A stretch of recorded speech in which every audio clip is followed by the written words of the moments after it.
Shabbat Shalom mais uma vez, queridos irmãos. Hoje vamos dar início então ao estudo da nossa porção de hoje, a nossa paraxá de hoje, paraxá número 48, Shoftim, que significa juízes. Está em Devarim, Deuteronômio 16, a partir do verso 18 até Devarim, Deuteronômio 21, verso 9. Haftará em Isaías 51, 12 a 53, 12. Na Brit Hadashah, no Novo Testamento, Atos 3, 22 a 23, e tem um salmo complementar que é o Salmo 17. Bom, vamos fazer uma leitura inicial aqui de alguns versículos e a partir daí nós desenvolvemos o nosso ensino de hoje. Então, Deuteronômio, capítulo 16, a partir do verso 18, diz assim: Juízes e oficiais constituirás em todas as tuas cidades que Adonai teu Deus te der entre as tuas tribos, para que julguem o povo com reto juízo. Então, inicialmente nós já vimos aqui uma determinação do Eterno com um objetivo específico. Então, juízes e oficiais constituirás, ele deveria ser constituído pelo povo, em todas as cidades as quais eles passavam a possuir, com a finalidade específica de julgar o povo com reto juízo. Nós vamos estudar daqui a pouco o que é esse reto juízo. Verso 19: Não torcerás a justiça, não farás acepção de pessoas, nem tomarás suborno, porquanto o suborno cega os olhos dos sábios e subverte a causa dos justos. A justiça seguirás, somente a justiça, para que vivas e possuas em herança a terra que te dá Adonai teu Deus. Não estabelecerás poste de ídolo, plantando qualquer árvore junto ao altar de Adonai teu Deus, que fizeres para ti, nem levantarás coluna, o qual o Senhor teu Deus odeia. E aí, a partir do capítulo 17, Deus coloca aqui a punição para a idolatria, com base nesses postes ídolos ou qualquer tipo de adoração que não seja ao Deus único. Vem a questão aqui de julgamentos de causas mais difíceis. Então, nós veremos aqui que tem uma escala, uma gradação de julgamentos por 3 juízes, por 23 juízes e pelo Sinédrio, de acordo com a complexidade das causas. Posteriormente, vem a eleição de um rei, vem a questão, de novo, aqui da herança dos levitas, do que, afinal de contas, quais direitos eles teriam, uma vez que a eles não foi destinada nenhuma fração de terra, lá em Canaã. Vem a advertência de Deus aqui contra os adivinhos e os feiticeiros. Passa novamente aqui pelas cidades refúgio. Leis acerca da guerra, e termina o estudo de hoje com a expiação por morte, cujo autor dessa morte é desconhecido. Então, o estudo de hoje vai até aqui. Eu espero que tenhamos tempo aí de passar por esses assuntos e concluir aí antes do pôr do sol.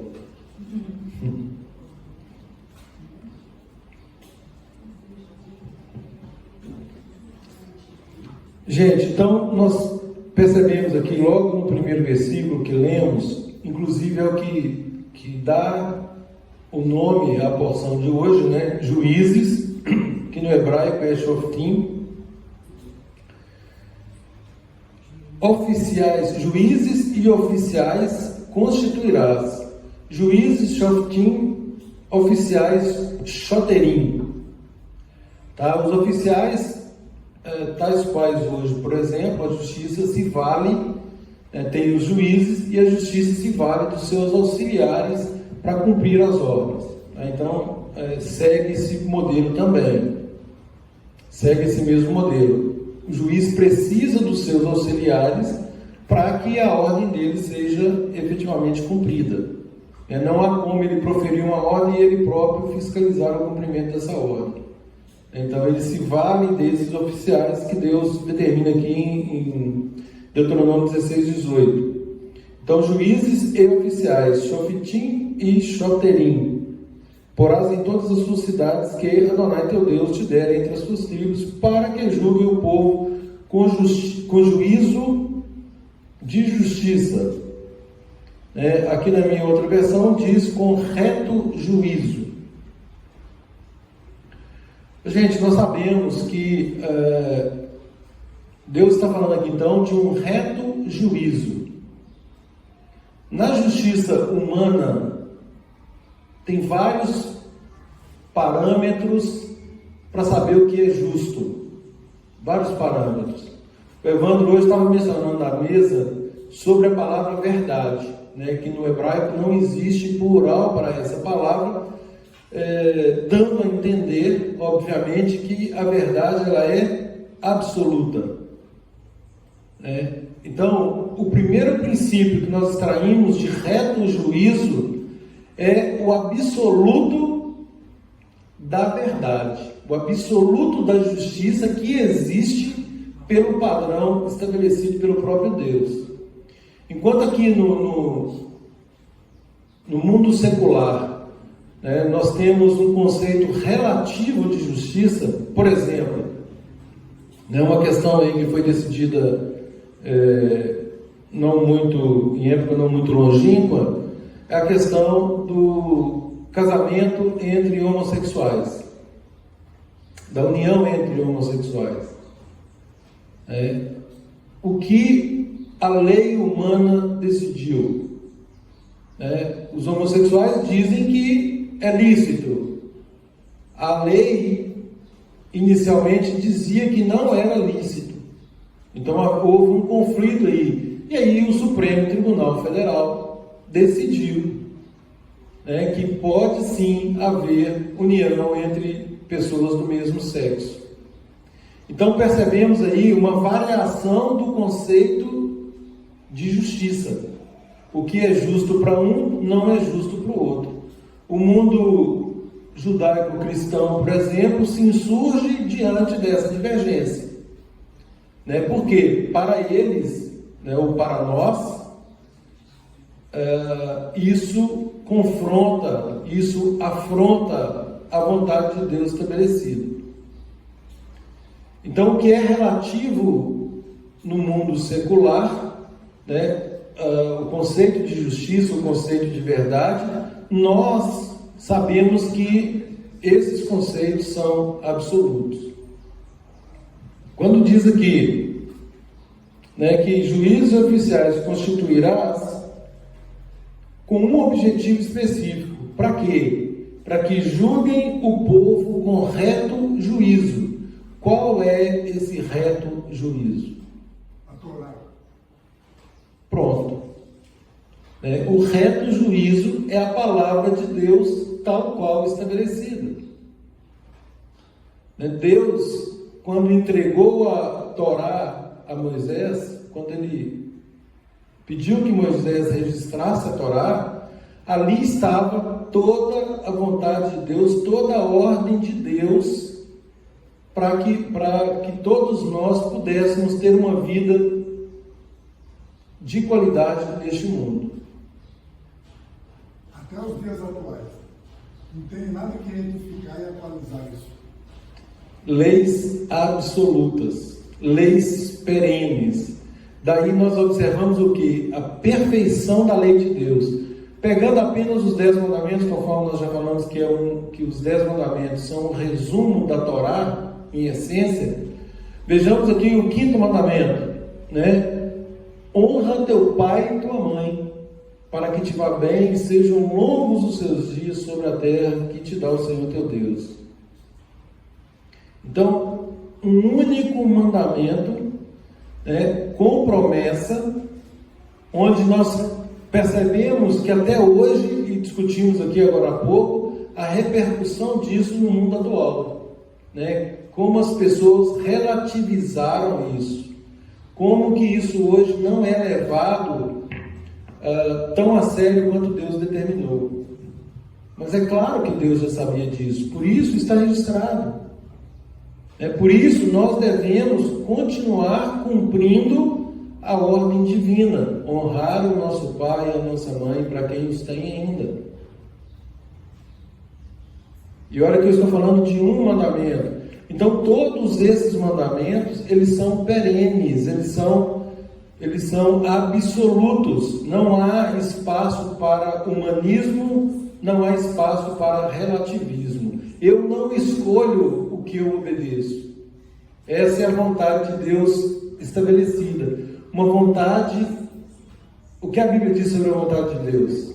A vontade de Deus é boa, perfeita e agradável. Essa é a vontade do nosso Pai. Então esse é o verdadeiro manual do proprietário. Deus nos fez, Deus conhece a nossa essência. Ele nos dá um manual e diz assim: olha, Moisés, escreve aqui todas as coisas que eu vou te falar, porque aí vocês vão ter vida abundante. Vocês vão ter qualidade de vida, vocês terão quantidade de vida. Não importa o tempo que vocês seguirão isso aqui, vocês serão abençoados. Vocês serão abençoados. E aí, Deus estabelece princípios tão caros que o mundo de hoje já despreza. Mas o fato de eles desprezarem não significa que eles não sejam válidos. Aliás, trazendo isso para o ensino do nosso mestre Yeshua, a primeira palavra que Yeshua disse é: não penseis que vim destruir a lei ou os profetas. Eu não vim para destruir, eu vim para fazê-la plena. Ou seja, a Torá, Yeshua veio para nos mostrar a essência da Torá, que já estava sendo ensinada de forma enviesada, com inúmeros outros adicionais humanos. E aí esses adicionais humanos, eles fazem o quê? Eles tiram do ponto de equilíbrio do próprio Deus, colocando uma vontade de acordo com a visão de A ou a visão de B. Cuidado aí, tá errado. Então, nós sabemos então que essa vontade ela é absoluta, ela é perene. E aí Yeshua, para arrematar essa questão, ele diz o quê? Até que os céus e a terra passem. Nem um jota ou um tio se passará da lei, até que tudo se cumpra. Bom, essa é uma palavra, para mim, peremptória, é uma palavra taxativa, é uma palavra que nós temos que observá-la em todo o seu conteúdo. Porque, afinal de contas, é o nosso mestre Yeshua, Jesus, que disse: até que os céus e a terra passem, nada se omitirá da lei, até que tudo se cumpra. Bom, nós sabemos que os céus e a terra ainda não passaram, porque estudando a Santa Palavra de Deus, nós sabemos que passará um dia. A promessa lá em Apocalipse que Deus fará novos céus e nova terra. Isso irá acontecer, só que não aconteceu ainda. Então a lei de Deus está em plena vigência. A lei de Deus está em plena vigência.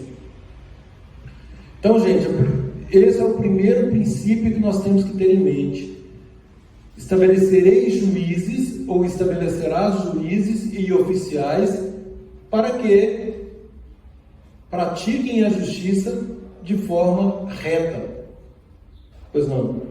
A consequência disso é muito marcante, porque só para dirimir uma dúvida que pode surgir, a própria palavra recomenda que a gente obedeça às leis do nosso país, do Sim. país que a gente vive. Mas essas leis que são eternas, na nossa vida e na nossa ação, sobrepõem essas leis. E isso traz um dilema, né, prático para a vida, que a gente vai ter que ter consciência que tem que ser enfrentado e vivido. Verdade. Para fazer, na hora que nós vamos fazer boas escolhas. Verdade.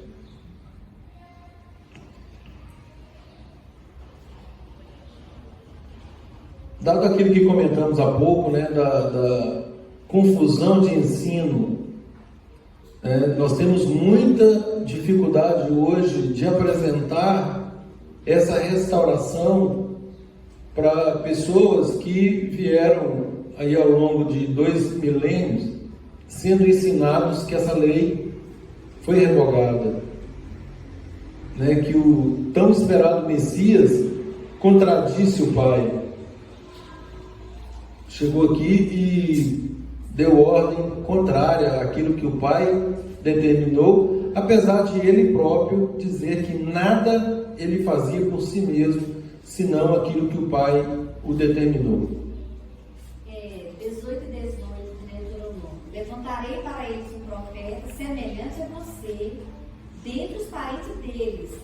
Porei minhas palavras em sua boca e ele dirá tudo o que lhe ordenar.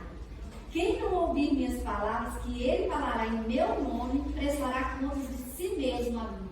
Exatamente. Exatamente. Ou seja, Yeshua falou disso várias vezes. Se vocês crescem em Moisés, vocês creriam também em mim, porque Moisés falou de mim.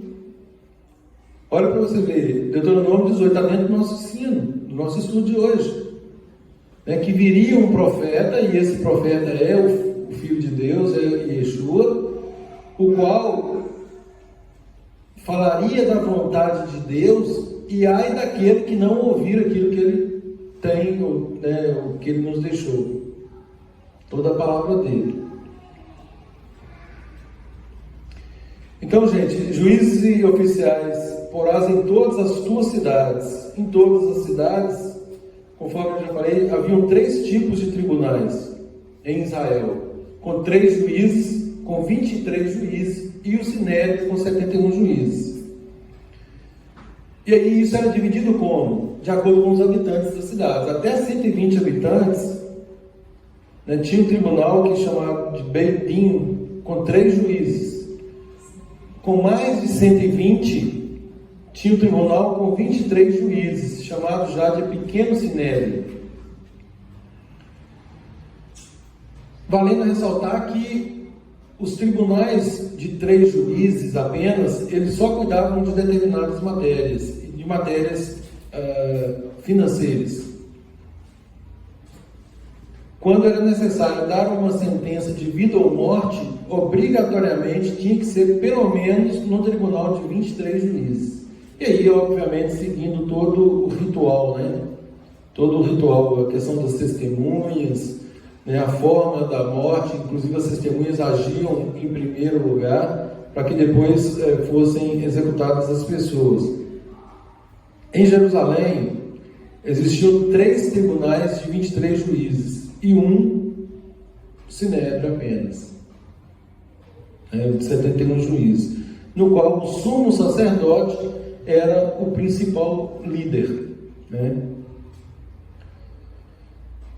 E onde eles se reuniam? Alguém sabe? No templo. No templo. Eles se reuniam no templo. Ou na sinagoga. Naquela época no templo. Né? Naquela época no templo. Porque depois da destruição, né, aí também houve dissolução, né? E essa questão dos portões? Como assim? Versículo 18. 18. 16, 18.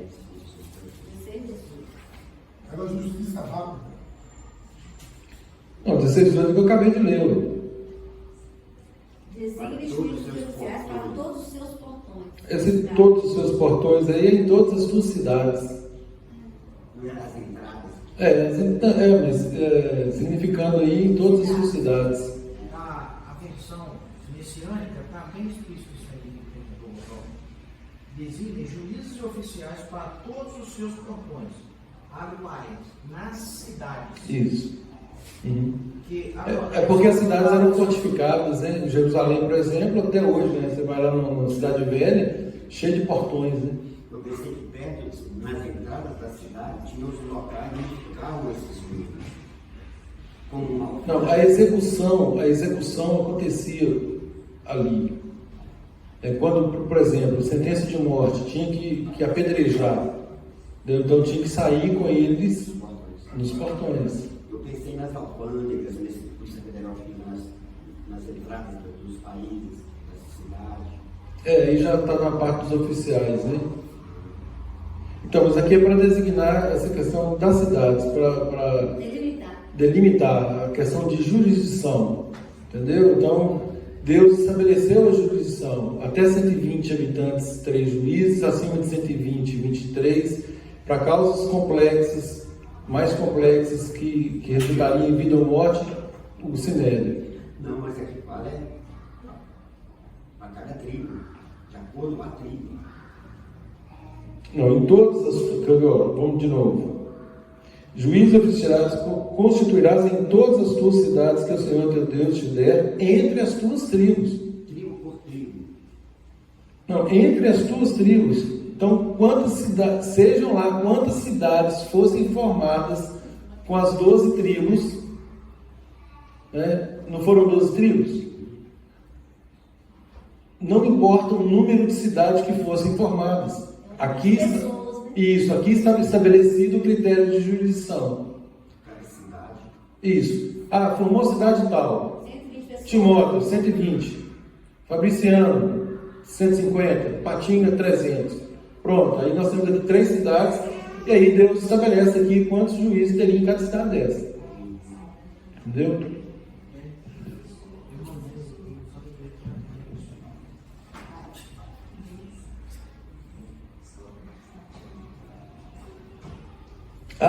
Leiam para mim, por gentileza, Rodrigo, na sua versão, em Romanos 2:20. Romanos 2:20? Você quer messiânica ou a outra? Porque a outra está bem. Que outra? Aqui. Não, pois é, mas qual tradução? JFA. Tá, pode ler. Pode ler. Qual que é? Romanos 2:20.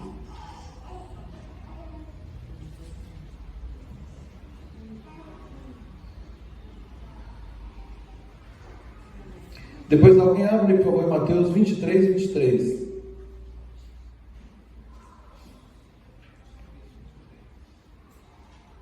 Romanos 2:20.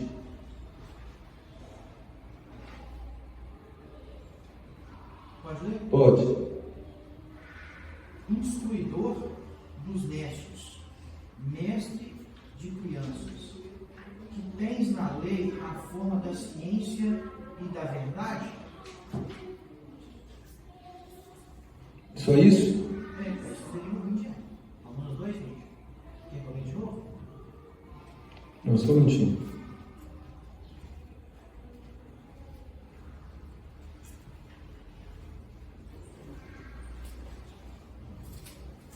Aqui ele fala assim, instrutor de pessoas espiritualmente ignorantes e um mestre de crianças, porque na Torá a expressão do conhecimento e da verdade continua assim, então você que ensina os outros não ensina a si mesmo? Ok, exatamente aí, estabelecendo a Torá, então, como essência Mas eu leio aqui e eu continuo já. daquilo que é absoluto. Oi? Entendeu? Na versão messiânica ele continua. Não entendi, Mas na outra aqui ele vai para o 21.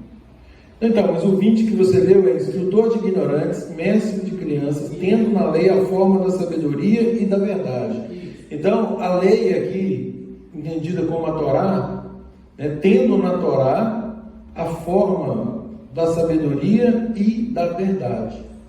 Então, qual que é o conceito de justiça para Deus? É mishpat. Inclusive, nós estudamos aqui para achar mishpatim.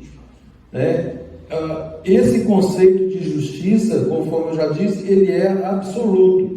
Então isso é para quê? Para estabelecer, tendo na Torá essa forma da justiça e da verdade, para quebrar qualquer tipo de ensino humanista. Aqui não há espaço para ensino humanista. Não há espaço para antropocentrismo. Nós temos um Deus. A questão, gente, é que nós não estamos familiarizados com esse Deus. A grande perda nossa é não sabermos, muitos de nós, a quem servimos. A quem servis? A quem vocês estão servindo? Você está perguntando? Estou perguntando, quero a resposta. Ao Eterno, Quem é o Eterno? O Deus Israel, de Abraão, Isaac, Israel. E a outra? Mais o quê? Criador do universo. Mais o quê?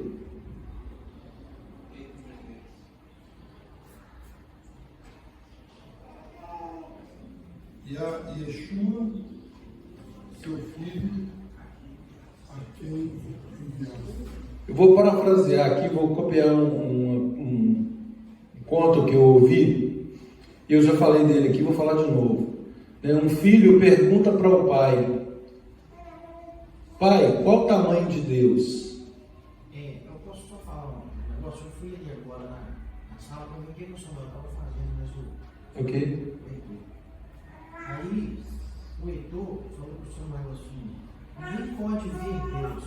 Aí o Samuel pôs a mão assim: mas como será que é Deus? Aí eu falei com ele: filho, Deus é perfeito. Deus é o nosso Pai. Aí eu vim para a sala. Aí agora você está fazendo uma pergunta para nós: quem é o nosso Deus? Então prestem atenção, encham-se desses subsídios que a palavra de Deus nos fornece. Um filho pergunta para o pai: pai, qual é o tamanho de Deus? O pai aponta para o céu, um avião rasgando as nuvens, e pergunta para o filho: filho, qual o tamanho daquele avião? Pequeno, pai, muito pequeno. O pai pega aquele filho, leva até o aeroporto, e lá estava um Boeing estacionado, e aí ele pergunta para o filho: filho, qual o tamanho desse avião? Grande, meu filho, grande, papai, muito grande. E aí com isso ele responde para o filho: pois é, meu filho, quanto mais perto de Deus você estiver, maior ele será para você. Quanto mais longe de Deus você estiver, ele será pequeno para você. Então isso tem a ver com o nosso grau de relacionamento com o nosso Pai. O Deus a quem servimos, lá em Isaías 40, versos 12 a 31, esse Deus que é Pai de Yeshua, que enviou Yeshua para restabelecer a sua justiça, uma vez que a justiça dele foi quebrada por meio do pecado, conforme já disse aqui anteriormente, Isaías 59, 2, os nossos pecados fazem separação entre nós e o nosso Deus, e Deus, para restabelecer essa comunhão, esse relacionamento, ele nos envia o Filho dele para pagar por nós a maldição da lei que teria que recair sobre cada um de nós. Que maldição da lei?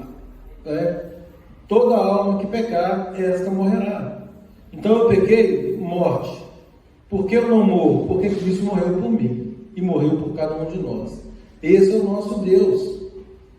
O nosso Deus, segundo Isaías 40, a partir do verso 12 a 31, mediu as águas dos oceanos na concha das suas mãos. Dá para ter noção disso, gente? Mediu o pó da terra em balança de precisão. Esse é o nosso Deus. Mediu os céus a palmos, desenrolou-os como se desenrola uma cortina. É Isaías 40. 12 a 31. Espalhou as estrelas do firmamento, e por ser forte em força e grande em poder, quando ele as chama, nenhuma delas vem a faltar. Vocês têm ideia de quantas estrelas há no firmamento? Não.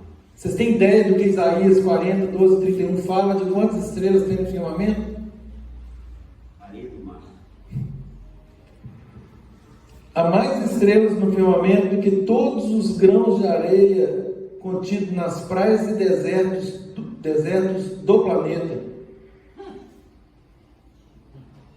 Há mais estrelas no firmamento do que todos os grãos de areia contidos em todos os desertos e praias do nosso planeta.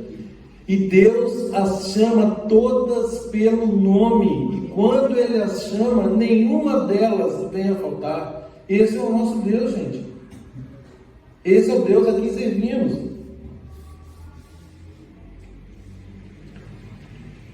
O nosso Deus criou todo o universo. Alguém aqui sabe o tamanho do universo? Evandro, que é matemático e é engenheiro. Maior que 2 bilhões e meio de anos-luz. Nossa, errou feio. Negócio maior. Ah, é verdade. Ah, não, perdão, é verdade. Salve pelo Eugênio. Eu falei salve pelo Eugênio aqui. Ele falou que está aqui, o universo é maior do que 2 milhões? 2 bilhões e meio de anos-luz. 2 bilhões e meio de anos-luz. Do conhecido, bom, a primeira premissa é: o universo não é infinito, porque a infinitude é um atributo de Deus. Então, do que se conhece do universo, os astrônomos dizem que tem 92 bilhões de anos-luz. De fato é maior, né, Evandro?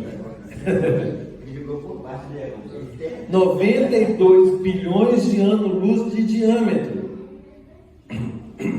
Isso significa, gente, que se nós pudéssemos voar a velocidade da luz, que é 300.000 quilômetros por segundo. 300.000 quilômetros por segundo, Quanto tempo? nós gastaríamos 92 bilhões de anos para irmos de uma extremidade à outra do universo. Impossível. Gente, e Deus é maior do que isso. Não, isso só está na palma dele. Deus é maior do que isso. E é tão grande que revigola os exaustos e dá força aos fracos. Eu já vou falar isso para você. Lindo demais. Lindo demais. Lindo demais. Gente, um biólogo que ganhou um prêmio Nobel em biologia, Michael Nienberg, ele fez uma das mais fantásticas descobertas do século passado. Ele descobriu que nós temos 60, presta atenção aqui, gente, ó. Ele descobriu que nós temos 60 trilhões de células no nosso corpo. Nós temos, cada um de nós tem 60 trilhões de células no nosso corpo. Todas programadas. Aí vem nossa cor de olhos, cor de cabelo, nosso temperamento. Tudo está contido nessas informações. Cada uma dessas células, ele diz que tem 1,70 m de fita de DNA. Isso. Se for emendar essas fitas e esticá-las,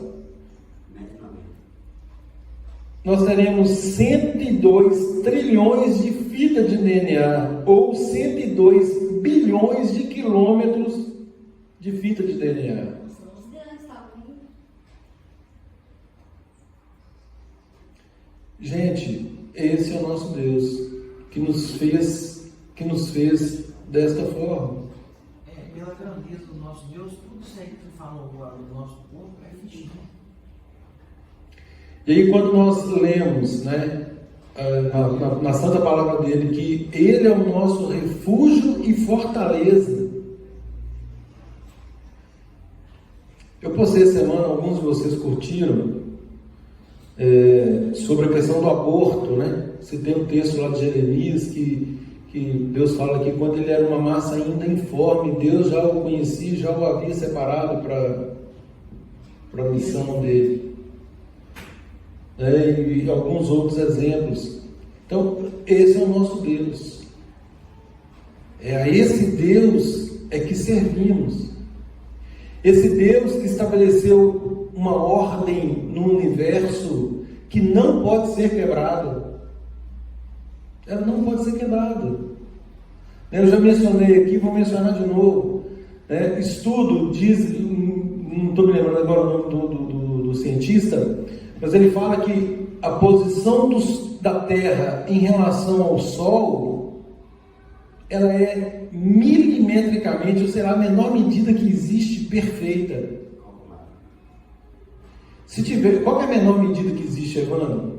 Milímetro? Não, milímetro você pode dividir por 1 milhão ainda. Então, essa fração de 1 milhão de milímetros, se tivesse essa fração para frente, ou seja, mais próximo do Sol, nós morreríamos queimados. Se tivesse essa fração de milímetro, 1 milhão, né, um bar, 1 milhão, para trás, nós morreríamos congelados. Gente, esse é o nosso Deus. Esse é o nosso Deus. Ou seja, estabeleceu tudo de forma precisa. Está na distância ideal. Perfeita. Exatamente. Não poderia estar em nenhuma outra posição. Pode estar nem mais longe, nem mais perto do Sol. É o que eu estou falando, a menor medida que se alterasse isso aí, nós morreríamos. Ou queimados ou congelados. Daí a perfeição do nosso Deus. A ciência comprova, lógico, né, sem entrar na questão de Deus, ela comprova a posição da Terra em relação ao Sol. Agora, nós sabemos, com a descrição que nós acabamos de falar aqui de Isaías, a perfeição do nosso Deus. É esse Deus que servimos. Agora, como servir a esse Deus e não obedecer a essas leis que ele estabeleceu? Deus criou a gravidade. Alguém é louco de pular do 10º andar sem nenhum recurso, sem nenhum aparato e achar que pode chegar ileso aqui embaixo? Alguém pula, né? É louco. Não é? Então, gente, esse Deus fez tudo que ele fez com o propósito de que nós, seus filhos, diga-se filhos, aqueles que assim forem considerados, após o devido processo legal que ele também estabeleceu na santa palavra dele, que é reconhecer a condição de separado por conta do pecado, os nossos pecados fazem separação entre nós e do nosso Deus, reconhecendo essa condição de pecadores, né, por meio do Mashiach, por meio do Messias, Yeshua, Jesus, passar pelo processo de reconciliação com Ele. Ou seja, Ele estabelece todos os meios legais pelos quais devemos passar para que nós tenhamos novamente acesso a Ele. Então, quando ele estabeleceu aqui juízes para exercer reto juízo, ele já havia estabelecido o padrão que é a palavra dele, a Torá. Os 5 primeiros livros aí do que nós chamamos aí, do que o Ocidente chama de Velho Testamento. Um conjunto de leis absolutamente perfeita, santa, justa, imutável, inderrogável. Esse é o nosso Deus.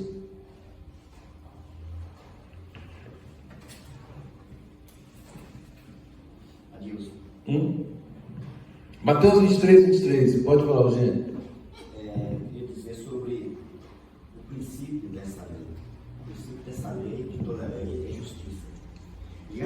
justiça ela se baseia na lei. Leia agora, você que falou tão belas palavras, leia para mim Mateus 23, 23. Não, olha que interessante, o que ele acabou de falar e olha o que ele vai ler. E nem estava com a Bíblia aberta em Mateus 23, 23, ou seja, ele não colou. Mateus 23, 23. Isso. Ai de vocês, Isso. mestres da Torá e hipócritas, fariseus hipócritas, dão o dízimo da hortelã, do entro e do cominho, mas têm negligenciado as questões mais importantes da Torá, justiça, misericórdia e fidelidade. Tem alguma coisa a ver com o que você falou aí? Eu falei, está aqui, né? Mas eu disse de princípio, mas Da justiça. aqui eu vou acrescentar então, segundo Mateus 23, 23, eu vou acrescentar misericórdia e fidelidade. Isso, exatamente Quando isso. eu disse que o princípio da lei é a justiça, eu tenho que acrescentar a misericórdia Exatamente. e a fidelidade.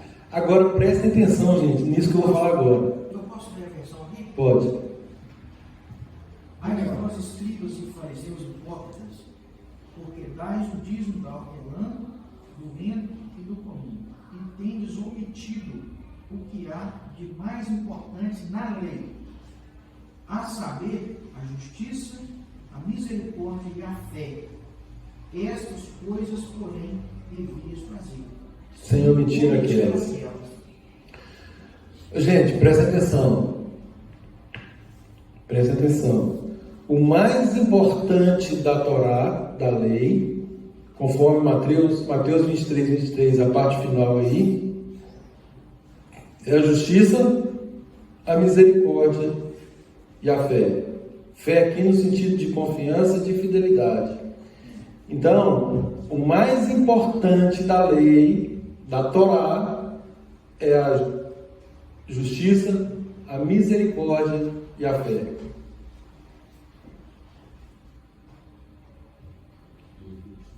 Prestem atenção agora nisso que eu vou falar. Se perguntarem para uma outra pessoa, né, que não conhece esse caminho, né, o que está aí na cultura ocidental, né, aqui, mas a essência da lei é a justiça, misericórdia e a fé. Ah, mas como assim? Jesus, Yeshua já havia falado que o mais importante era amor a Deus e amor ao próximo. Fidelidade. E é justamente isso aí.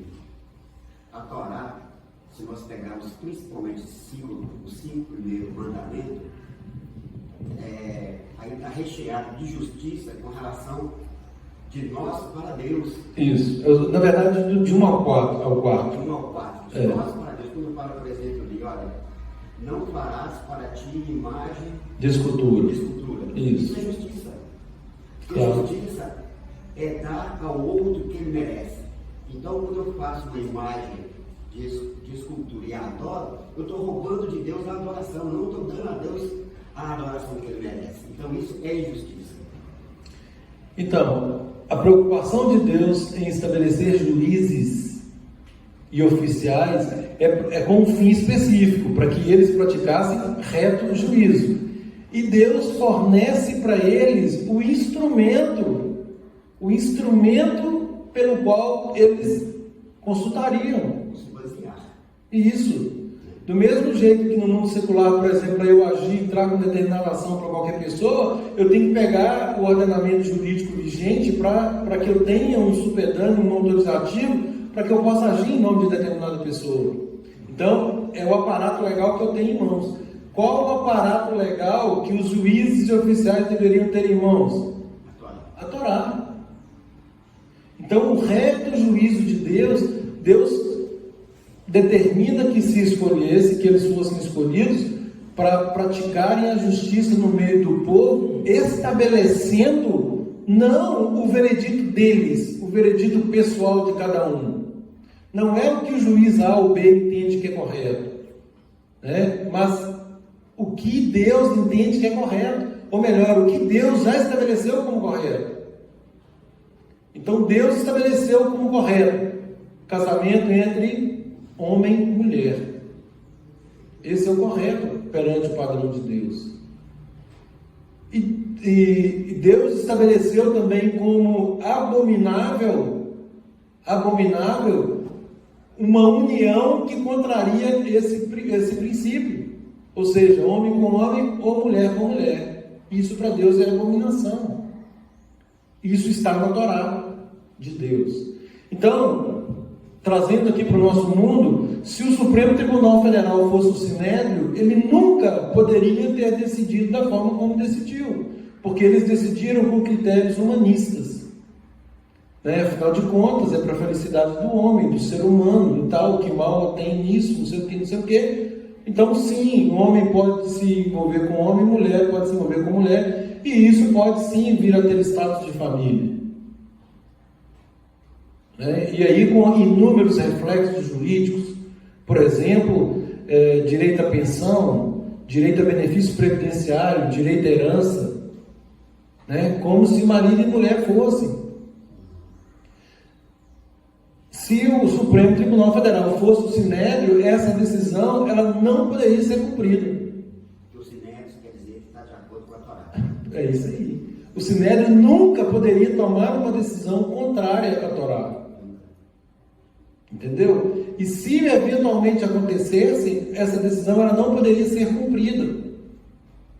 Não poderia ser cumprida. Por quê? Porque contraria a norma maior. É igual hoje, por exemplo, nós temos a Constituição, que é a nossa, nós chamamos de Magna Lei, Magna Carta, a lei maior. Só que, infelizmente, essa lei tem sido deixada de lado inúmeras vezes para atender interesses particulares de julgadores. Jesus foi levado ao Sinédrio. Sim. Isso é errado, não só nessa lei. Óbvio que é errado. Óbvio que é errado. O julgamento de Yeshua contrariou os padrões estabelecidos pelo Pai, em termos de processo legal. É óbvio que o fim, Yeshua já tinha um papel determinado pelo Pai. Por exemplo, é claro que ele veio para que ele fosse ao final sacrificado pelos nossos pecados. Ele tinha que passar pela expiação. E aí alguém pode dizer assim, então no caso de Judas foi só um instrumento. Entendeu? Então ele, já que Deus ia fazer mesmo, o Judas está justificado. Não, 1000 vezes não. Ai daquele, Yeshua ia chegar lá, de uma forma ou de outra ele ia chegar lá. Só que ele chegou por essa via. E aí o fato de Judas ter agido da forma como agiu, por óbvio, ele será punido por aquilo que ele fez. No caminho para cá, eu comentei com o Eugênio com muito temor. Nós corremos um risco muito grande de Jesus não ter dado conta, ter falhado. Como assim? Porque ele era homem, foi tentado. Então, mas a palavra diz o contrário, que mesmo sendo homem, ele não pecou, dolo algum se achou em sua boca. Nós corremos o risco dele ter. Não, nós não corremos esse risco mais. Até ele morresse, o risco não, então corríamos, Corríamos. Ou corremos, O Sinédrio contrariou uma lei da Torá também que fala que para não permitir que os judeus fossem julgados por tribunais estranhos.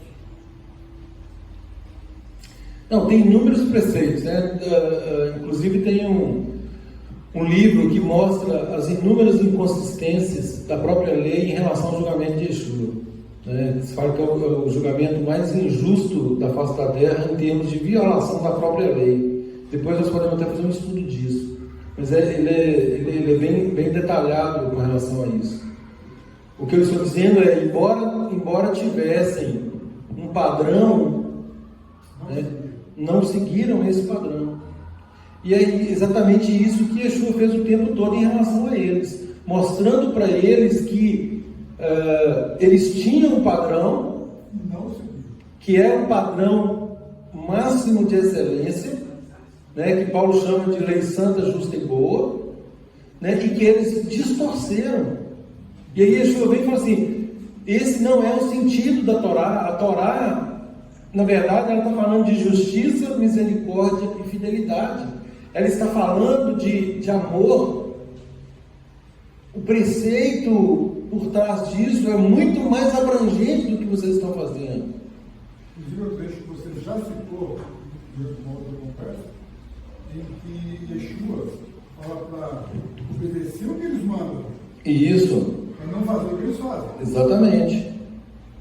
Então, gente, no critério humanista, a gente olha o quê? Não, hoje é tão normal, né? Por exemplo, nós falamos aqui a respeito dos pais, né? De honrar pai e mãe e tal. Hoje é normal os filhos colocarem os pais em asilos. É normal. No mundo isso é normal. Agora, o fato de ser normal para o mundo é justo perante Deus? Óbvio que não. Contraria o 5º mandamento. Normal no sentido de que a maioria está fazendo isso aí. Exatamente. Natural, não. E aí, gente, com a vinda de Yeshua profetizada, tão profetizada, começando lá em Gênesis 3,15 e passando aí por todos os profetas, Isaías fala: a lei e o testemunho, se eles não falarem dessa forma, jamais verão a alvo. Olha para você ver aí o critério de justiça como que muda. Não como que muda, como se fortalece. A lei e o testemunho, Isaías 8,16, 8,20. E aí vem Apocalipse 12,17. Aqui está a perseverança dos santos, os que guardam os mandamentos de Deus e têm o testemunho de Yeshua. E saiu 14,12. Saiu o dragão a pelejar contra os restantes da sua descendência. Qual descendência? Os que guardam os mandamentos de Deus e têm o testemunho de Yeshua. Então pega Apocalipse 14,12, Apocalipse 12,17, remete a Isaías 8,16, 20, a lei e ao testemunho, o testemunho de Yeshua. Quando Yeshua diz que ele veio para nos dar vida e vida em abundância, essa vida em abundância está na revelação plena da obediência ao Pai, sem penduricalhos, sem tradições humanas. Gente, eu li um trecho do Talmud essa semana, para Maria Lúcia, eu tenho a referência, que o trecho fala assim, não, mais ou menos assim, né? Eu estou lembrando aqui literalmente, mas fala dessa forma, exatamente assim, né? Com relação à essência. Fala assim: olha, vocês devem obedecer muito mais aos rabinos do que à própria lei. Tem um verso do Talmud que fala isso. Agora, isso está de acordo com a lei? Não. Pedro e João, quando confrontados pelo Sinédrio, pelos mestres da lei, quando confrontados, vocês são proibidos de falar nesse nome, em nome de Yeshua. O que eles responderam para o Sinédrio, para os mestres da lei? Um de cada vez, gente, senão eu fico confuso. Quando Pedro e João foram confrontados pelos do Sinédrio para que não pregassem mais, eles foram açoitados perante eles, né?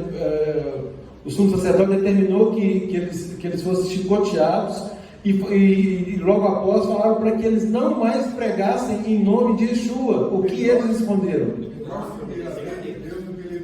Isso, importa obedecer a Deus do que a homens. Ou seja, eles estavam diante de uma autoridade máxima, reconheciam essa autoridade como máxima, sabiam que não poderiam desobedecer, desde que o que eles determinassem não contrariasse a Torá. Fugisse do prumo. Isso. Paulo que retirou-se a palavra, parece, quando descobriu que ele tinha falado duro com o sumo sacerdote? Sim. Quer dizer, ele reconhecia o Parede esbranquiçada, né? Eles tinham. a autoridade dele. Aí quando falou, você está ficando doido, você está falando contra o sumo sacerdote. Me perdoe, eu não sabia que ele era o sumo sacerdote. Então, naquele momento ele se retrata. Totalmente diferente. Ele sabe que ele se excedeu, houve um excesso ali. Então, gente, quando eles falam, importa obedecer a Deus do que a homens, por quê? Porque nós temos um prumo. Olha o prumo aqui. Qualquer ordem que contraria, por exemplo, não, deixa eu concluir, qualquer ordem que contraria a Torá, a santa lei de Deus, não pode ser obedecida por aqueles que seguem a Deus. Óbvio. Filho do sumo sacerdote, não. Qualquer pessoa, por exemplo que eu ia dar, marido e mulher, né? A lei, a Torá estabelece uma hierarquia. Deus estabelece uma hierarquia que ela é confirmada lá na Brit Hadashah no Novo Testamento. Fala o seguinte: o homem é o cabeça da mulher, Cristo é o cabeça do homem e Deus é o cabeça de Cristo.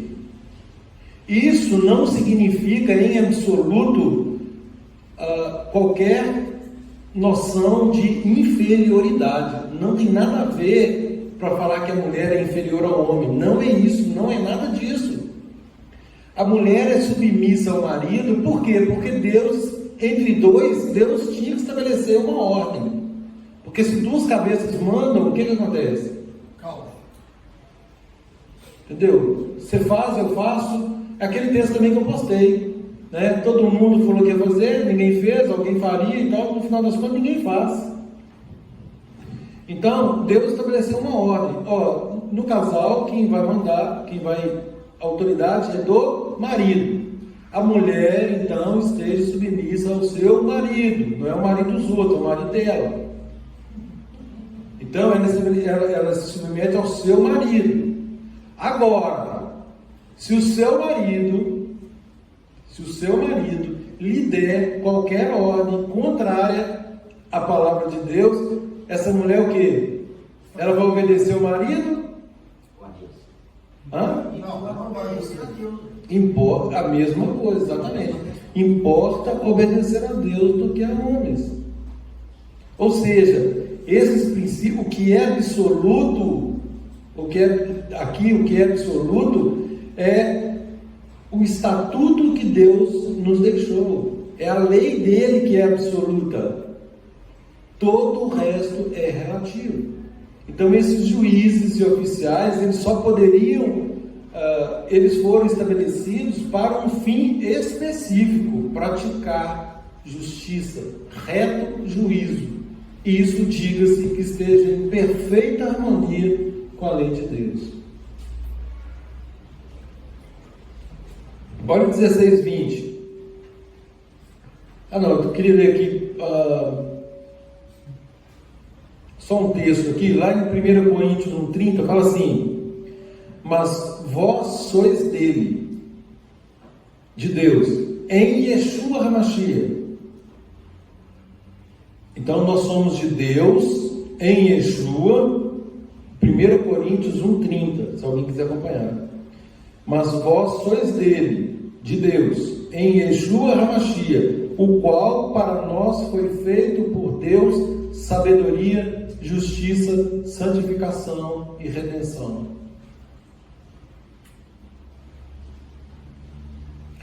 Então aqui fala também da justificação, que é uma subespécie da justiça que Deus se utilizou para nos justificar, para nos apresentar passíveis de sermos reconciliados com Ele. Também passa por esse critério de justiça.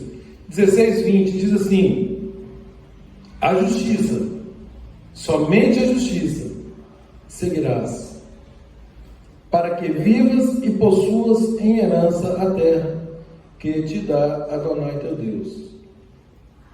Então, Deuteronômio 16:20, a justiça, somente a justiça seguirás.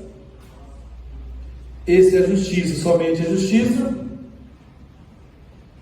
De novo, A justiça de Deus, estabelecida, somente a justiça que eu estabeleci, diz o Senhor, é que vocês vão seguir. Ou seja, não há espaço para interpretações pessoais, não há espaço para adendos, não há espaço para qualquer tipo de manifestação que contrarie a norma maior. não há espaço para infração. Sem dúvida.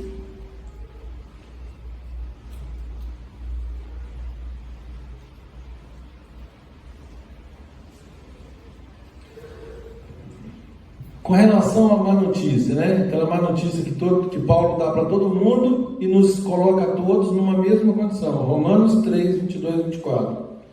Isso é, a justiça de Adonai pela fé em Yeshua HaMashiach, em Jesus o Messias, para todos, sobre todos os que creem. Então, de novo, isto é, a justiça de Adonai pela fé em Yeshua HaMashiach para todos e sobre todos os que creem, porque não há diferença. Olha aqui, gente, não há diferença, porque todos pecaram e destituídos estão da glória de Deus, sendo justificados gratuitamente pela sua graça, pela redenção que há no Messias Yeshua. Romanos capítulo 3, versos 22 e 24. Por isso que eu falei da importância de compreendermos Gênesis 3,15, que nos remete diretamente para o processo de justificação. E justificação como sendo a aplicação da própria justiça de Deus. Tem um versículo que diz, né, para que nele fôssemos feitos justiça de Deus. Misericórdia. Não dá misericórdia na lei.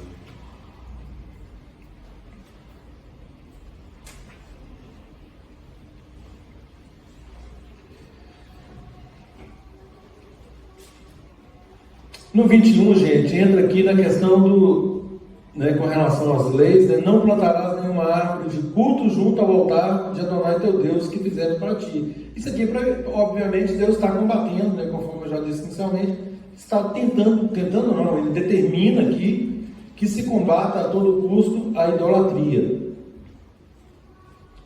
No 17:1 vem falando aí de sacrifício.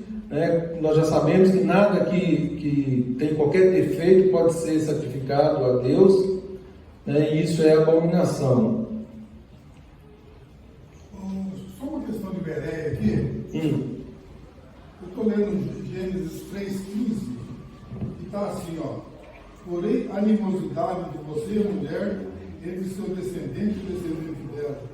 Ele ferirá a sua cabeça e você lhe ferirá o calcanhar. É isso que você... É isso mesmo. A promessa do Messias está aí, ele está se referindo ao Messias, a Yeshua. Quando ele fala que ele vai mandar o descendente, o filho da mulher, para esmagar a cabeça da serpente. A serpente aí tida como Hassatã, e o filho e o descendente da mulher como sendo o filho de Deus. Então aí nasce o Evangelho, aí nasce a promessa de Deus. E a partir daí todos os casais esperavam que o filho fosse o Messias. Inclusive, Moisés prefigura também o Messias. E Moisés fala do Messias. Todos, na verdade, todos que viveram antes, e até João Batista falavam do Messias. Mas, gente, um negócio importante aqui, ó. No capítulo 17, verso 3, fala assim, só um minutinho, Deuteronômio 17, verso, a partir do 2, para contextualizar. Quando no meio de ti, em algumas das cidades que te dá o Senhor teu Deus, se achar algum homem ou mulher que proceda mal aos olhos do Senhor teu Deus, transgredindo a sua aliança, que vá e sirva a outros deuses e os adore, ou ao sol, ou à lua, ou a todo o exército do céu, o que eu não ordenei, e te seja denunciado e o ouvires, então indagarás bem, e eis que, sendo verdadeiro e certo que se fez tal abominação em Israel, então levarás um homem ou uma mulher que fez esse malefício às suas portas e os apedrejarás até que morram.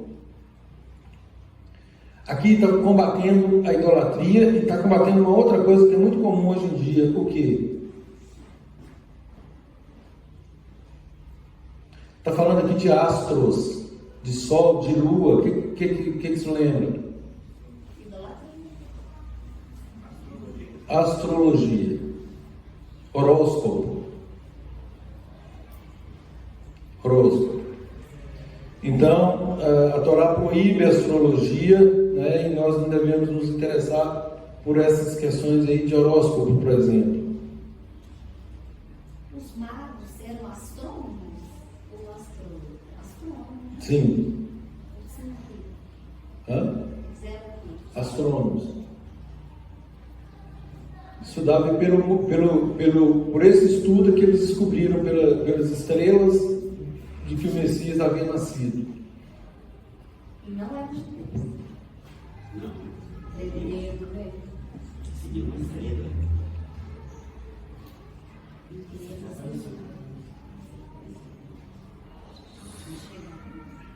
Ô, gente, olha para vocês verem a seriedade da lei de Deus.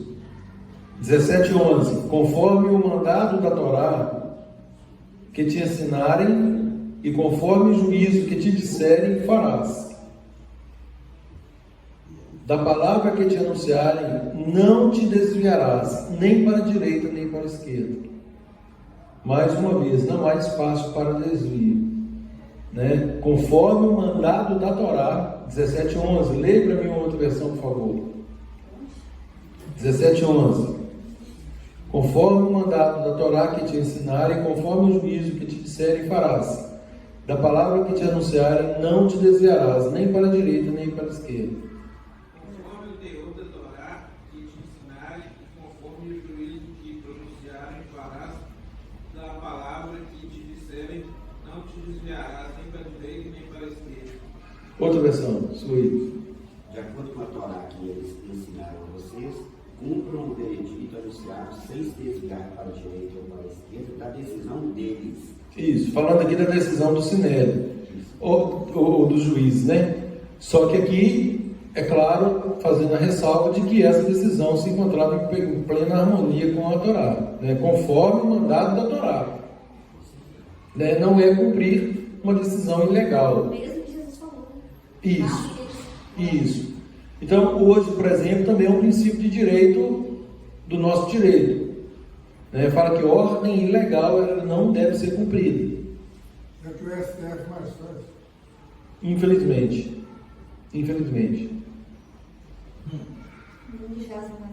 Quebrou todas as normas. Inclusive, um jurista aí perguntou para o senhor qual é a Constituição que eles estão seguindo. Eu tenho que comprar um exemplar porque eu já perdi os parâmetros, né? Eles já quebraram os parâmetros estabelecidos, eles são guardiões da Constituição e quebram, né, as normas da própria Constituição. Meninos que são Eles estão agindo Vamos voltar para o nosso. Vamos voltar para o momento que a gente começou. Eles estão falando, mas estão agindo diferente. Exatamente.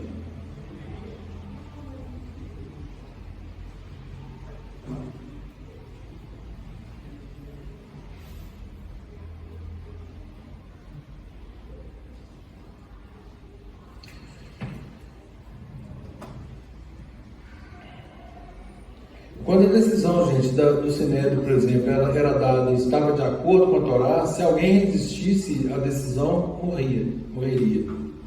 É o que está falando aqui? 17:12. 12, né? Isso. O homem, pois, que se houver soberbamente, não dando ouvidos ao sacerdote que ali está para servir a Adonai teu Deus, nem ao juiz, o tal homem morrerás e tirarás o mal de Israel. 17:13, para que todo o povo ouça e tema, nunca mais se ensoberbeça. Isso aqui é para quebrar a rebelião. Isso. E aí, gente, para falar em rebelião, Deus estabeleceu uma autoridade e muitos se rebelaram contra ela. Qual?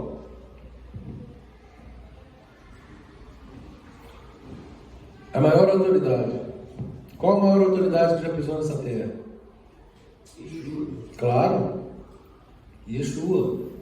E muitos se rebelaram contra essa autoridade. E até hoje se rejeitaram. Mateus 28:18, Yeshua diz: chegando-se, Yeshua falou-lhes dizendo: é-me dado todo o poder no céu e na terra. Ou seja, eu estou aqui por delegação. Foi-me dada essa autoridade. Alguém deu, né?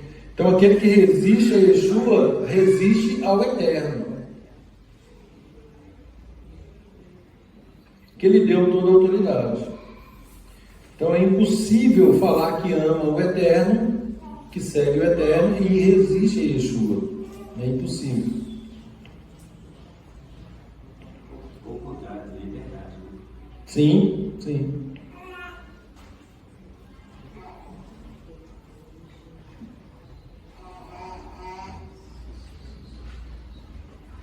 Lá em João 5,23 fala assim: o Pai decretou que todos honrassem o Filho. Honrassem.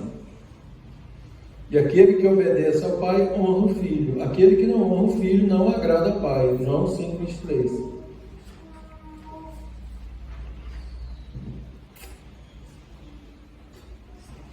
Gente, a partir do 17,14 vem o estabelecimento aí de reis. Nós já estudamos isso também, só passando agora.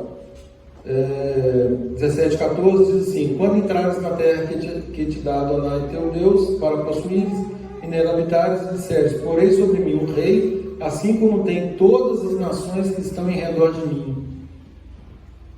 Isso aqui agradou a Deus? Se agradou porque agradou, se não agradou porque não agradou. Um de cada vez. Não agradou porque até esse momento era um regime teocrático. As leis de Deus valiam para as leis do povo. A partir daí ficou um intermediário humano aí cheio de vícios. Importante, gente, lá em Gênesis 17, verso 6, fala, quando Deus fala com Abraão, fala que reis sairiam dele. Reis sairiam dele. Então, Deus já sabia que adviriam reis. O detalhe aqui desse desejo do povo de colocar um rei sobre eles, o que está errado aqui é a motivação deles. Mais uma vez a questão da motivação. Presta atenção: porei sobre mim o rei, assim como tem todas as nações que estão em redor de mim. Quais as nações que estavam em redor deles? Eram pessoas obedientes ou eram rebeldes? Óbvio. Óbvio. A motivação deles aqui, aqui está dizendo o desejo de ser governado, o desejo deles era você se rebelar. E serem iguais às nações às quais Deus proibiu deles se relacionarem com elas.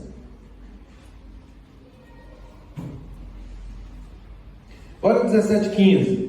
Porá certamente sobre ti como rei aquele que escolher Adonai teu Deus. Olha as condições: dentre teus irmãos porá rei sobre ti. Não é sobre estranho.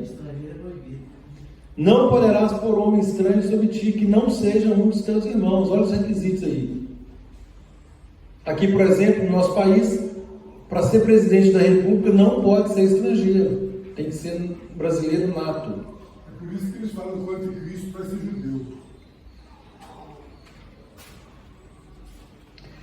O 17, 16 e 17 fala: não multiplicará para si cavalos, falando aí dos reis, né?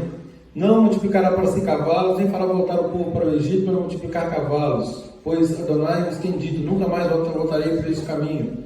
Tampouco para si multiplicará mulheres, para que o seu coração não se desvie, nem prata nem ouro multiplicará muito para si. Quem cometeu todos esses pecados ao mesmo tempo?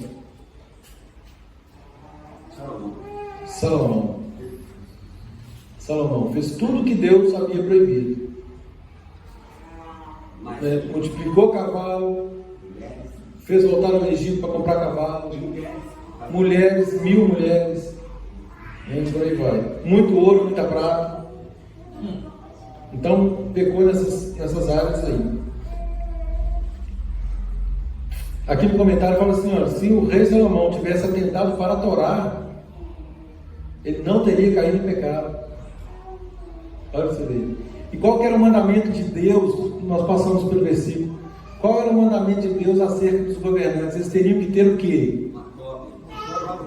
2 cópias da lei para que eles a observassem. Uma cópia do próprio punho. Eles tinham que copiar.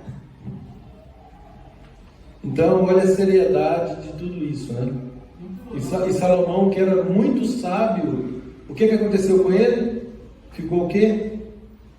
Soberbo. Né? É no 18 que está falando isso, né?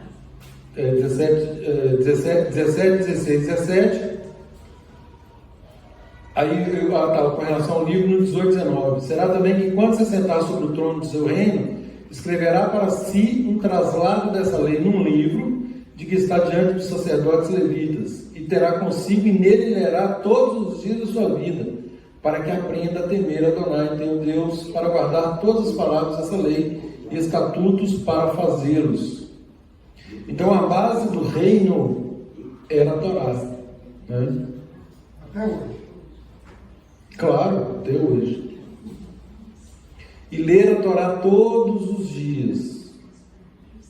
Para quê? No verso 20 diz: para que o seu coração não se levante sobre seus irmãos e não se aparte do mandamento, nem para a direita, nem para a esquerda, para que prolongue os seus dias no reino, ele e seus filhos no meio de Israel. Então, gente, a leitura da palavra, ela nos traz humildade, né? Ela nos traz uma observação correta dos mandamentos. É aquilo que eu falei. Qual é a intenção do legislador aqui? Né? Esse modelo de rei aqui, só em Yeshua. Sem dúvida. Aí, a partir do verso 18, vem aí a questão dos levitas, de novo, nós já estudamos sobre isso, né, que tem que dar toda assistência para eles, né, porque eles não tinham herança lá na terra. No verso 18, 13, fala a ordem de Deus aqui, para que sejamos o quê? 18, 13. Sinceros. Sejam sinceros com Adonai, seu Deus. Isso. Então, para não praticar as abominações que estão listadas aí. 18, 15, gente. Adonai teu Deus te despertará um profeta do meio de ti, de teus irmãos, como eu, a ele ouvireis. É o texto que a Raquel leu agora há pouco. Né? Quem era esse profeta? Quem era esse porta-voz? Yeshua, o Messias, Jesus.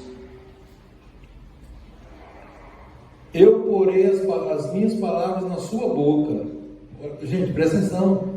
Deus dizendo, eu porei as palavras dele.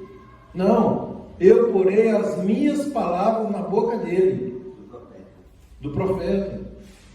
E ele lhes falará tudo o que eu ordenar, Deus dizendo. Ou seja, ele não falará nada de si mesmo. Ele falará o que eu ordenar. E Yeshua está testemunha, não fala nada de mim. Isso, ele deixa isso muito claro. E será que qualquer que não ouvir as minhas palavras, Deus dizendo, que ele falar em meu nome, eu o requererei dele.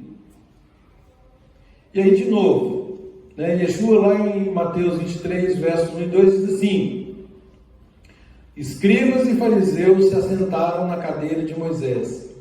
Façam tudo o que eles vos disserem, mas não façam o que eles fazem. Yeshua está mandando desobedecer? Está mandando ignorar os escribas e fariseus? O ensino deles está errado? Não. Muito interessante. Muito interessante. Porque a ordem de Yeshua aqui é muito clara.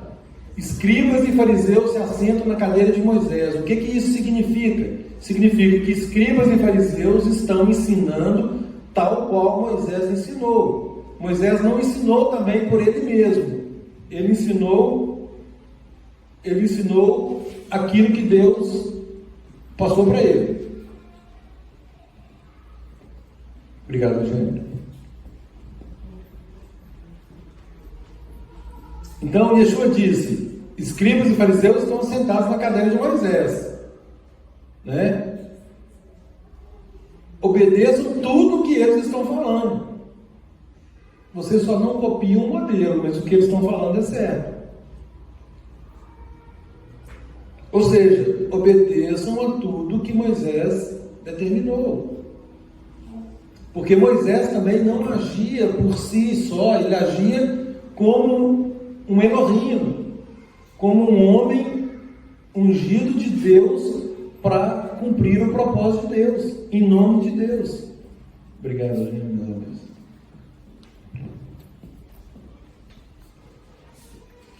E Moisés, gente, prefigurava a Cristo em inúmeros aspectos,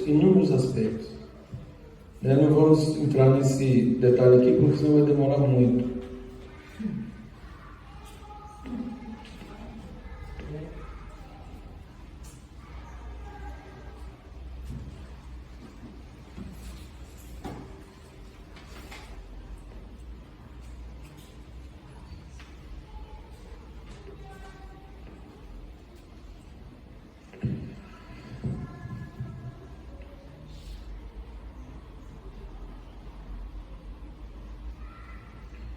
Comentário aqui da Paraxá, que eu fiz questão de observar, fala assim, olha, Moisés foi o profeta número 1 de Israel.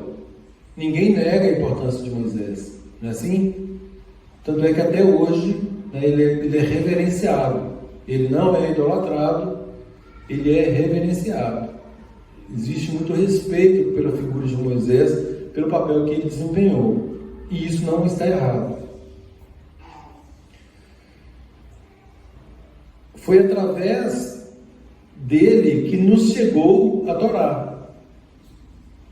Deus o usou com esse fim. Contudo, o Messias é que nos trouxe a máxima revelação dessa Torá. Mateus 5, 17, 18. Não cuideis que vim destruir a lei e os profetas. Não vim abrogar, mas cumprir. Porque em verdade vos digo que até que o céu e a terra passem, nem um iúde ou traço se retirar da lei, sem que tudo seja cumprido. Lá em Hebreus 1 e 2, inclusive esse é um versículo também que nós nos ancoramos aqui como nossa linha, de entendimento, que fala o seguinte: havendo Deus antigamente falado muitas vezes e de várias maneiras aos pais pelos profetas, a nós nos falou nos últimos dias pelo Filho, a quem constituiu o herdeiro de tudo, por quem também fez o mundo.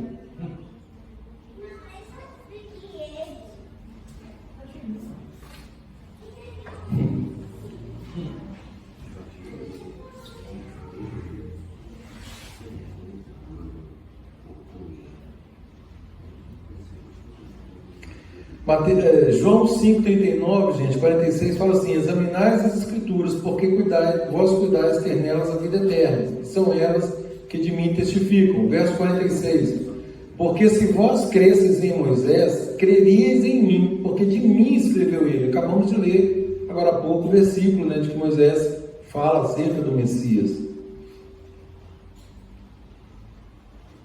18:20. 18:20, gente. Porém, o profeta que presumir soberbamente de falar alguma palavra em meu nome, olha, agora vamos aqui, gente. Como lidar com esse versículo hoje? Presta atenção. Eu achei que você ia falar. 18:20. Como não falar?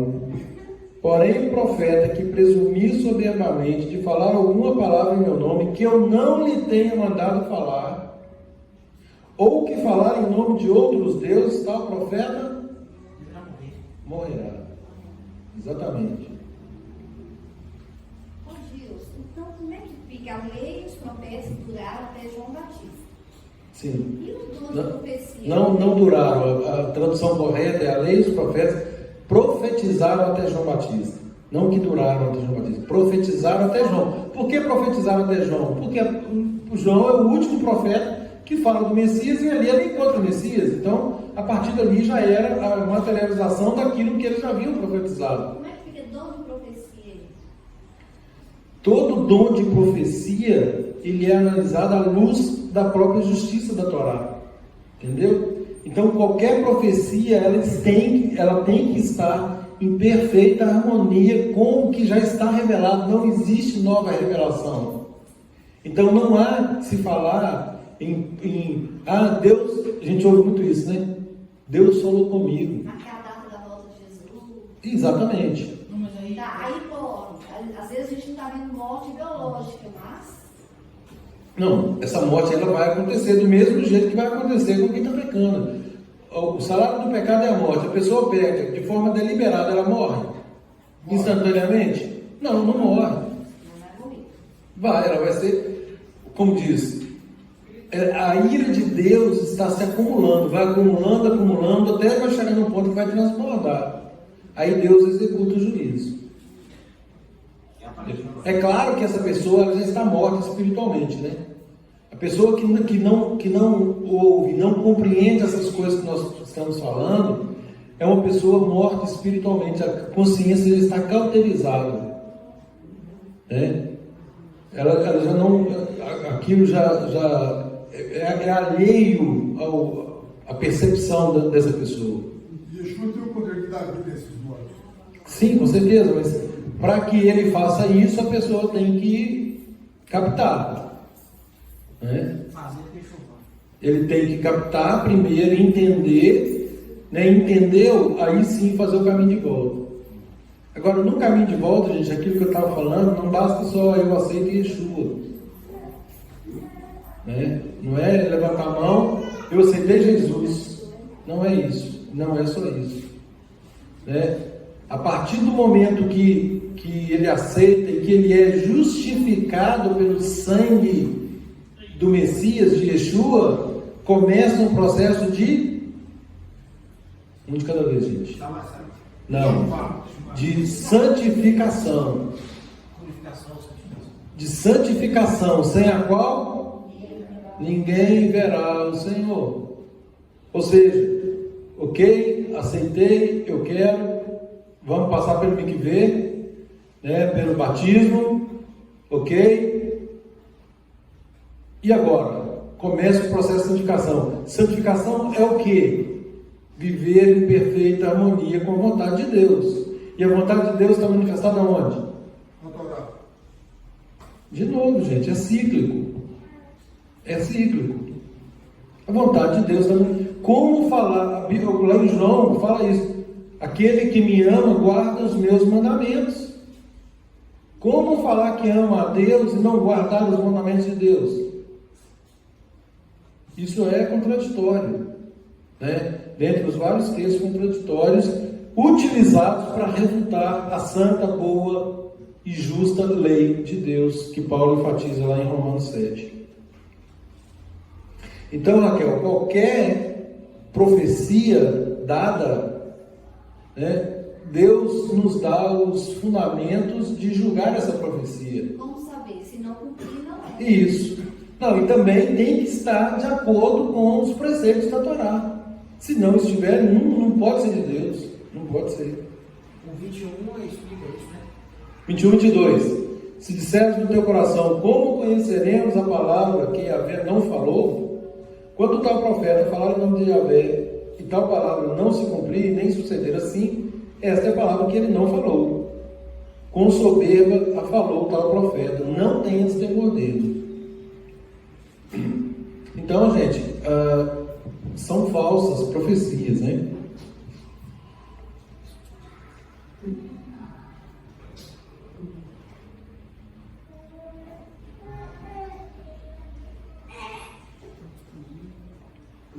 Lá no capítulo 19, gente, verso 8 e 9, fala da cidade de refúgio. Nós já estudamos isso também umas 2, 3 porções atrás, não entraremos nisso agora. No capítulo 19 fala de não terá limites, né? Não mudes o marco do teu próximo, que colocaram os antigos na tua herança para possuires a terra que Adonai teu Deus te dá para possuires. Então aqui para se manter íntegro, né? Como diz, é um mandamento que chover no molhado, né? Porque é claro que todos os mandamentos pressupõem uma integridade de caráter.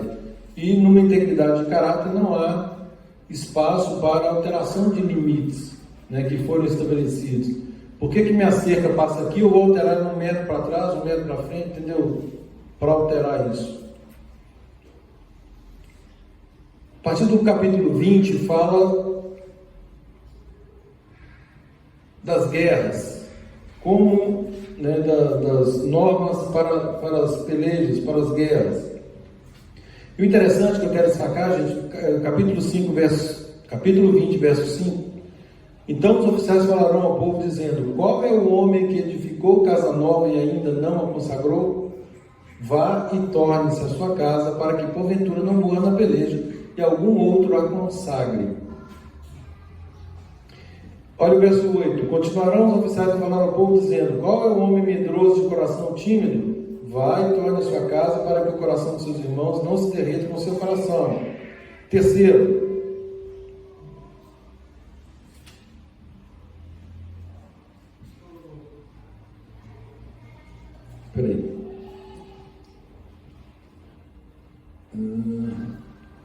o da esposa está onde, hein?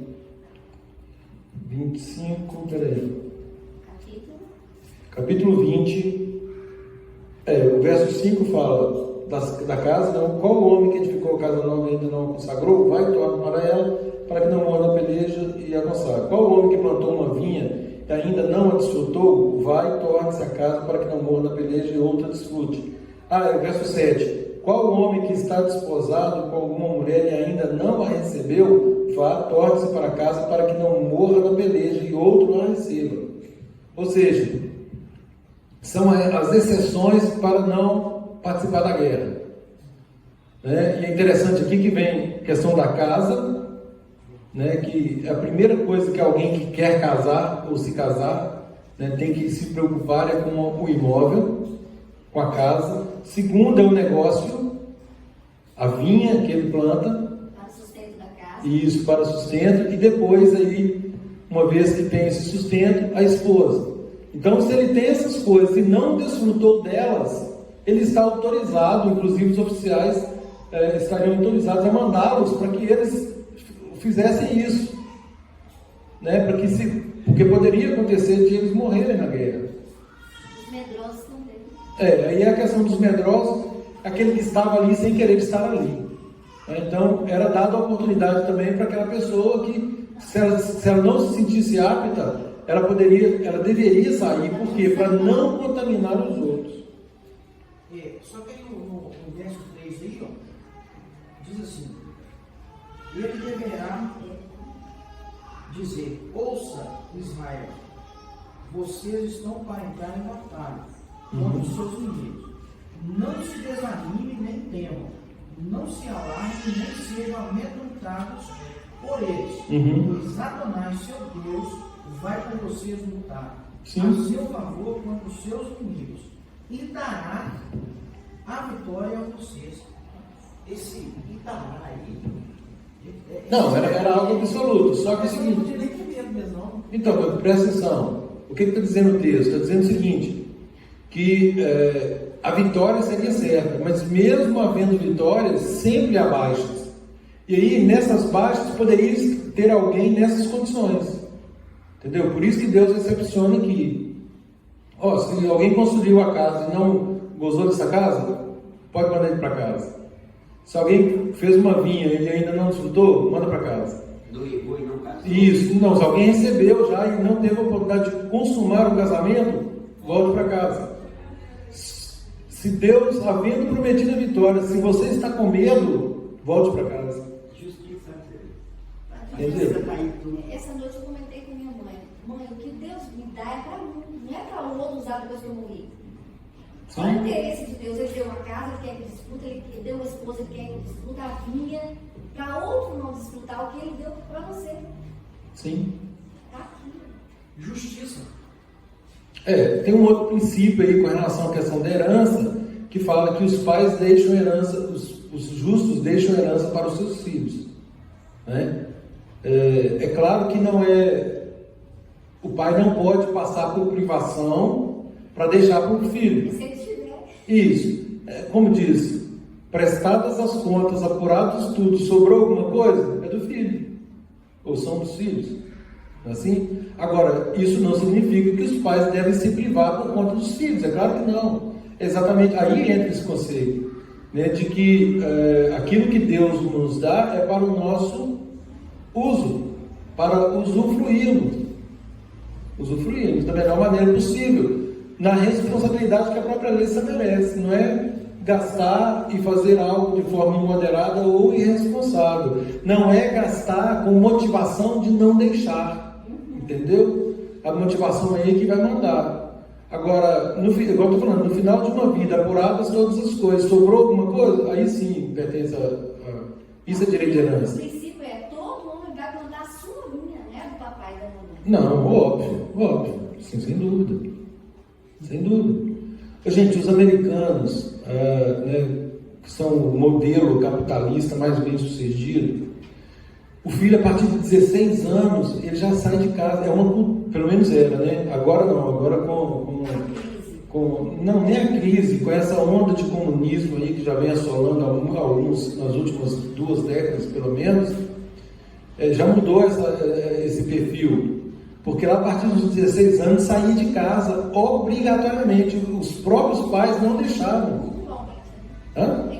Sim, era da cultura deles. Para que aquela pessoa, ela própria se desenvolvesse o negócio e tal, entendeu? Agora hoje não, diz que a média já passou para 32 anos.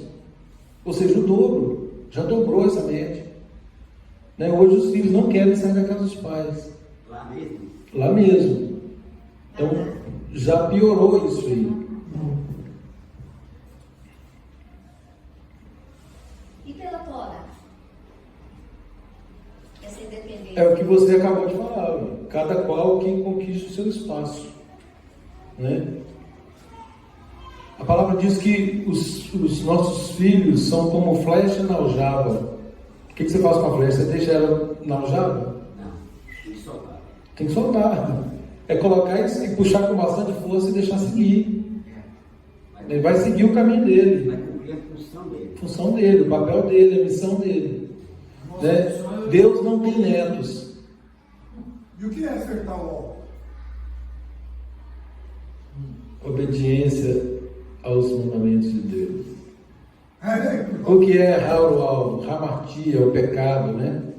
Pecar, errar o alvo.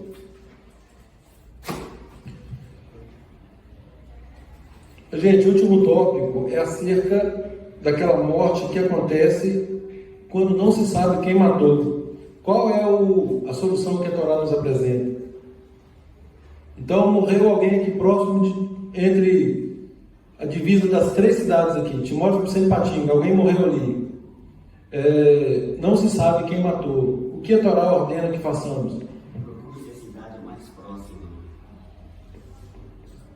Ele vai tomar Pega os limites, investiga os limites aonde o corpo foi encontrado, vê a cidade que está mais próxima, e a cidade que está mais próxima daquele corpo assume a culpa pelo homicídio. E o procedimento para se livrar da culpa. Isso. Aí determina o procedimento.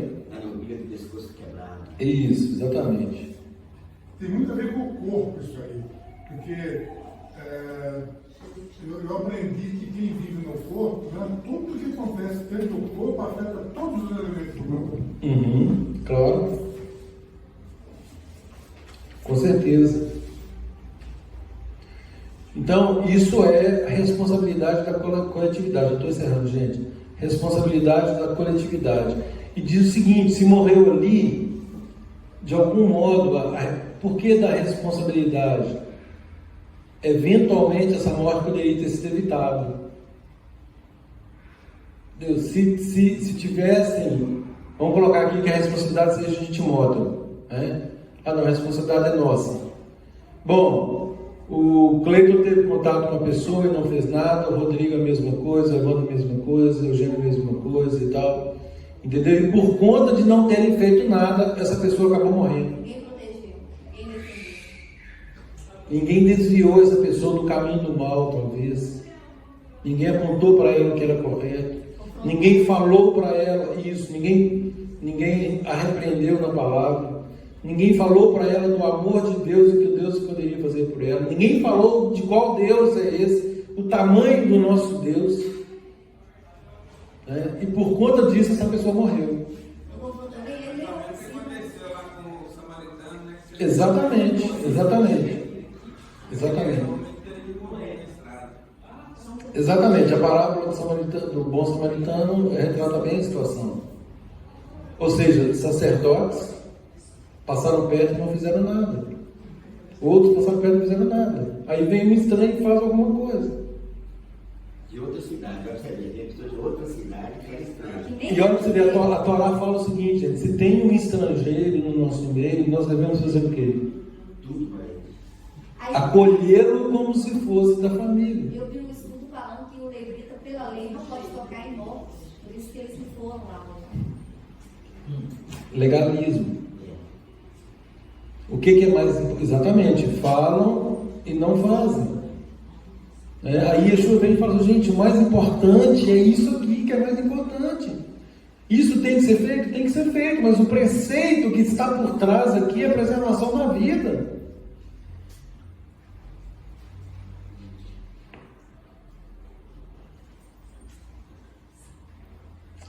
Amém, queridos? Então, que possamos entender o conceito de justiça como sendo um conceito absoluto que não admite interpretação humanista, é um conceito que ele é perfeito. Paulo chama a Torá, a lei de Deus, de santa, justa e boa. Então, essa é a baliza pela qual todos nós devemos andar, devemos agir, e assim também os juízes, que foram nomeados para agirem como tais, eles devem seguir unicamente a santa palavra de Deus. Amém? Que Adonai te abençoe e te guarde, que Adonai faça resplandecer o rosto sobre ti, tenha misericórdia de ti, que Adonai sobre ti levante o rosto e te dê shalom. Shalom. Shabbat shalom a todos. Amém. Amém.